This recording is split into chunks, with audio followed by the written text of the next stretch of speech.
تخيل معي أنت واقف وفي غراب أسود فوق يطالع فيك. يمكن تضحك وتكمل طريقك، بس هو ما يضحك. هو حفظ وجهك وحفظ اللحظة هذه، وحفظ أنك كنت لابس تيشيرت أحمر، وبعد 10 سنوات ممكن يرجع يهجم عليك. هذا مو مشهد من فيلم رعب، هذه تجربة علمية حقيقية صارت في نيوزيلندا.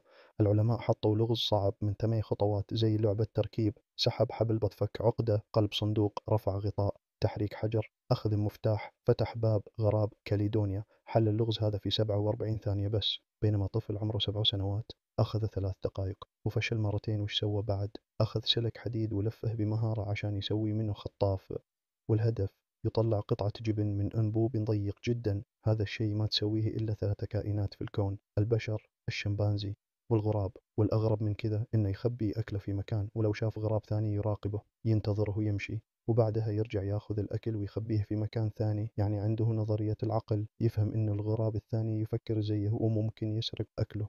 والصدمة الأخيرة: لو لمست بيضه مرة واحدة بس يقدر يخزن شكل وجهك في ذاكرته لمدة 10 سنوات كاملة. فيه دراسة أمريكية صورة غراب يطارد عالم لمدة 7 سنوات، كل يوم يهجم عليه ويصرخ في وجهه. العلماء قالوا بالنص: الغراب أذكى من طفل عمره 7 سنوات في التخطيط، أما في الانتقام يتفوق عليه بمراحل. السؤال اللي يخلي الواحد يفكر: الغراب اللي تشوفه دايما فوق بيتكم، هل هو فعلا يراقبك أو أنت تتوهم؟ اشترك في القناة ولا تنسى الإعجاب.